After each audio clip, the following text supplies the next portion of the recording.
Voilà, nos très chers abonnés de Mbouta TV officiel, nous sommes très heureux de vous présenter ces numéros qui parlent de l'entrepreneuriat des jeunes, qui parlent des compétences des jeunes. Les 15 juillet de chaque année, le monde entier célèbre la journée internationale des compétences des jeunes. Alors pour en parler, nous allons recevoir sur ce plateau Tuf Anakli Mutombo. Il est directeur général de PPI RDC et Sogesi SARL. Monsieur Anakli, bonjour. Bonjour. Nous sommes très heureux de vous recevoir pour la première fois sur notre plateau de Mbouta TV officiel. Je ne sais pas, la présentation que j'ai faite, elle est complète ou il y a à ajouter? Ben, tout a été dit. Je suis Anakli Mutombo, responsable de BPI RDC, qui est une entreprise spécialisée dans les systèmes de sécurité. Et Sogesi SARL, qui est une entreprise qui évolue dans tout ce qui est ingénierie industrielle. Voilà. Donc nous accompagnons les professionnels, les industriels, à mettre en place tout ce qui est processus, tout ce qui est process industriel. Voilà. Les entreprises œuvrent seulement au Kasaï central ou bien elles sont partout en RDC? Il faut dire que nos sièges se trouvent à Kinshasa. Nous avons des bureaux régionaux, dont le bureau régional du Grand Kasaï, qui est basé à Kananga. Disons, vous êtes dans toutes les 26 provinces? Non, mais nous coiffons toutes les 26 provinces. Je le disais, le 15 juillet de chaque année, le monde entier célèbre la journée internationale des compétences des jeunes. Nous parlons pour le cas du Kasaï central, il y a beaucoup de jeunes qui fuient la province pour aller à Lubumbashi.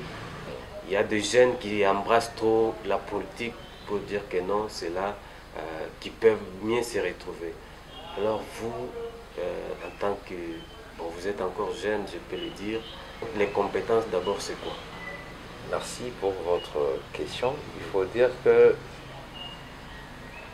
le phénomène que vous évoquez de nos jeunes qui fuient la province pour aller ailleurs, oui, non, c'est pas qu'à Lubumbashi, ailleurs, à Kinshasa, vous allez le trouver. Ouais, ouais. C'est un phénomène qui date pas d'aujourd'hui, puisque là où nous sommes, nous côtoyons les gens de chez nous que nous voyons en train de monter et descendre les rues de Kinshasa, Bashi-Kolwezi, partout, qui ne font rien là-bas d'ailleurs, la plupart ne font rien, ou ils ne font pas grand-chose. Parler compétence, c'est un peu très complexe, mais déjà la compétence, c'est justement le savoir-faire que l'on a dans un domaine ou un autre. Ce qui est vrai, c'est que chacun de nous a une compétence, mais aussi faut-il que chacun de nous sache ce qu'il sait faire, ce qu'il est capable de faire. À partir du moment où vous savez ce que vous savez faire, donc vous êtes compétent dans votre secteur de vie. Mais en même temps aussi, est-ce que ces jeunes ont des mentors, des personnes qui les aident à se connaître, à mieux se connaître, à savoir ce qu'ils savent faire. C'est le travail qui doit être fait dans une société comme la nôtre. Et quand on a avec soi un mentor qui sait vous dire, attends, toi tu as telle compétence, tu peux faire ceci, et que tu t'ignores toi-même, ça c'est un travail qu'on doit faire dans notre société. Vous voulez dire qu'un jeune ne peut pas se reconnaître lui-même, il faut que quelqu'un vienne l'aider à se reconnaître, à reconnaître ses compétences, si je vous ai bien suivi. Je ne suis pas en train de dire ça comme ça, je suis en train de dire qu'il y a un travail qui se fait à deux niveaux. Au niveau personnel, chacun de nous doit savoir ce qu'il est capable de faire. Ok?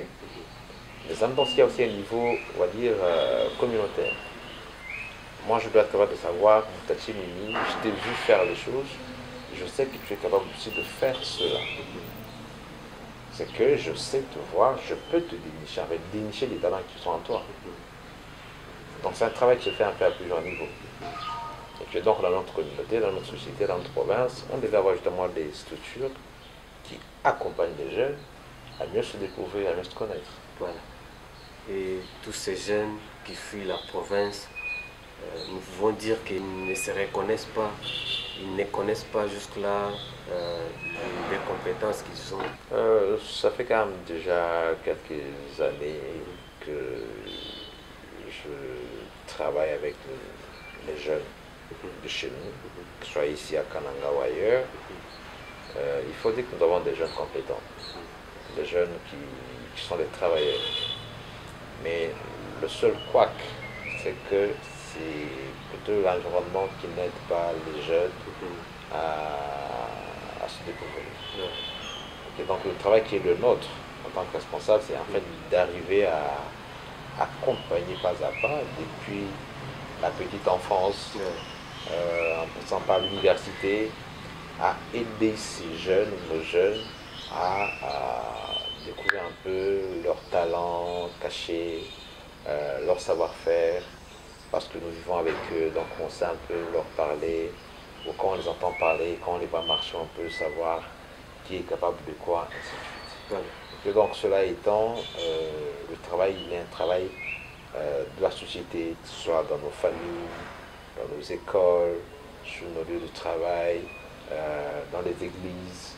Je crois que c'est un travail qui est transversal. Le grand problème que nous avons dans nos entreprises, c'est justement à la fois de trouver des compétences qui sont, on va dire, professionnelles, mais aussi des personnes qui ont la volonté d'apprendre davantage.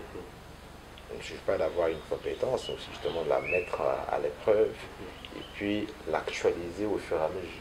Pour ces jeunes qui fuient là, peut-être ils peuvent avoir raison quelque part.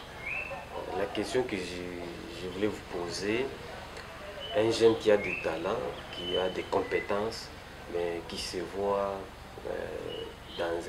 qui vit dans un entourage où il y a des déceptions, il y a beaucoup de contraintes, comment il peut s'en sortir? Alors, je peux vous surprendre, hein. Nous tous là, on n'est pas tombé du ciel. Hein.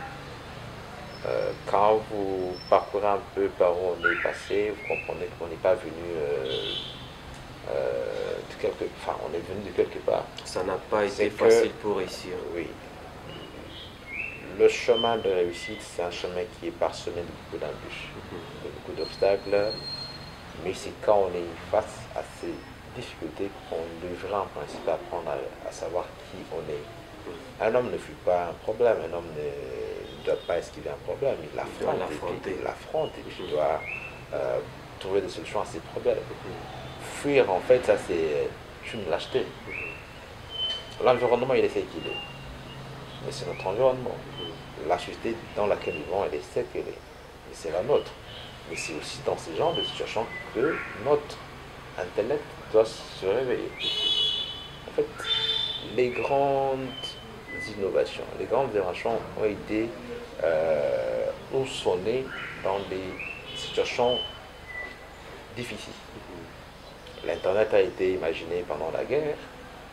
Aujourd'hui, les drones, tout ce qui va avec, c'est quand on est face à des challenges, à des défis de notre temps, que le savoir-faire en fait se réveille. Donc fuir en fait, c'est une lâcheté, c'est une fuite en avant. On fuit les problèmes. On doit rester ici, on est parti, on est revenu. Pourquoi est-ce que nous autres nous venons pour créer des entreprises dans notre société qui est ce que vous pensez que c'est qu'il y a quelque part des opportunités, il y a quelque part la chance de réussir quand on sait ce que l'on veut, quand on sait où on veut aller. Il faut avoir une offre, il faut avoir une idée pour savoir ce qu'on peut proposer. Je disais donc que fuir n'est pas une solution. Parce que là où ils vont, c'est pas le paradis. Il faut affronter. Ils vont où ils vont à Lubumbashi. À Lubumbashi, c'est quoi? Il y a ce qu'il y a comme crise aussi de notre société. Avec Kinshasa, c'est pareil. Allons plus loin, quand vous allez en Europe, vous allez aux États-Unis, pour ceux qui ont déjà été là-bas, c'est pas non plus le paradis. Je préfère en fait, pour moi encore, vivre ici chez nous que de vouloir aller chercher un bonheur imaginaire ailleurs, alors que le bonheur il est juste à côté de soi. Vous avez dit que les jeunes doivent affronter les difficultés au lieu de fuir. Alors, donc pour les jeunes qui ont déjà réussi, comment ils peuvent maintenir leur succès? Alors, c'est vrai qu'il faut toujours avoir ce qu'on appelle un idéal. Il faut se fixer un idéal. Et l'idéal, on ne l'atteint jamais. C'est tout un processus. Pourquoi est-ce que souvent, quand on pense qu'on a réussi, on chute par après? Ouais. Parce qu'on n'a pas de discipline personnelle, parce qu'on n'a pas peut-être un mode de gestion de son activité qui est, on va dire, mis en place. Quand vous avez quelqu'un qui a une boîte, il fait du chiffre, mais qu'après cet argent n'est pas bien géré, ou il n'a pas une comptabilité qui est tenue correctement. Il y a ceux qui concluent, surtout chez nous, quand ça, ils s'en parlent, que non, c'était du fétiche. Non, Bon, parce que les fétiches ont des durées. c'est une absence de discipline ou de système de gestion qui n'est pas mis en place. Ok? Quand tu vas confondre ta propre poche avec la poche de ton entreprise, il y a un problème. Il faut commencer par mettre en place des outils de gestion de ton entreprise et savoir justement comment tu fais tes dépenses. Ainsi donc, tu sauras comment maintenir à la fois le niveau au besoin, aller de l'avant. Ne pas le faire, c'est justement avancer et puis reculer le 10 pas. Est-ce que vous avez un message à lancer à toute la population, surtout à la jeunesse? Parce qu'on nous suit partout dans le monde, notre chaîne est suivie partout dans le monde entier. Est-ce que vous avez un message à lancer à toute la jeunesse? Un message, ce message il y avait, c'est de dire ou d'appeler ceux de nos jeunes, qui sont nombreux certainement, qui pensent que la vie n'est plus possible d'être vécue. Il y en a qui sont découragés, qui ne rêvent plus que de fuir, ainsi de suite. Je peux leur dire que nous tous nous sommes passés par là. Les moments de crise, on les a connus. Des échecs. Les échecs, si moi je dois en parler, les déceptions que j'ai connues dans mon expérience en tant qu'entrepreneur. J'ai plusieurs livres que je peux écrire, choses que j'ai vécues par rapport à moi-même, par rapport à mon entourage, par rapport à mes collaborateurs, par rapport à l'environnement, à tout ce que nous vivons. Il y a beaucoup de défis à affronter.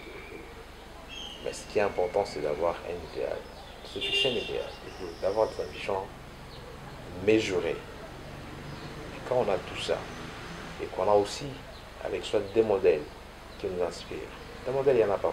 En famille, dans notre société, dans notre pays, autour de nous, il y a des modèles. Trouvez-vous des modèles, approchez-les, qui vous parlent un peu de comment ils ont réussi, de comment ils ont avancé, de qu'est-ce qu'ils ont vécu pour être là où ils sont. Et en faisant cela, je crois que ça va vous donner un peu d'énergie pour que jamais vous ne soyez découragés. Chers abonnés de Mbouta TV officiel, vraiment c'est un plaisir pour nous de recevoir Tiff Anakli Mutombo sur ce plateau pour la première fois. Je rappelle qu'il est le directeur général de l'entreprise BPI et SOGECI SRL. Monsieur Anakli, nous vous disons merci. C'est moi qui vous remercie.